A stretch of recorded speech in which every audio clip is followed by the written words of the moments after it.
Paul, a servant of Jesus Christ, called to be an apostle, separated unto the gospel of God, which he had promised before by his prophets in the Holy Scriptures. Romans 1 verses 1-2. Paul. Usually we put our name at the end of a letter. But Paul here, as in all of his letters, puts his name first. This was an ancient form of greeting to immediately show the writer's presence or authority. Acts 23 verses 25-26. And he wrote a letter after this manner. Claudius Lysias unto the most excellent governor Felix sendeth greeting. Acts 15 verse 23. And they wrote letters by them after this manner, the apostles and elders and brethren send greeting unto the brethren which are of the Gentiles in Antioch and Syria and Cilicia. Daniel 4 verse 1.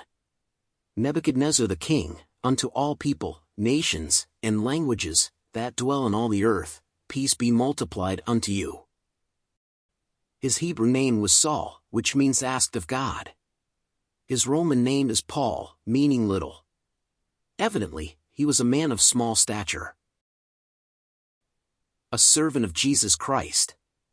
It has the idea that when a slave had somehow earned his freedom, he chose to continue serving his master of his own free will. Paul is saying that he, and we, was once a slave to sin, but since salvation he has chosen to be a bondslave to righteousness, or godly living. The point is he freely had chosen or decided to live in submission to his Lord. But from God's view of Paul and us, we are not servants but sons. Galatians 4 verses 6-7.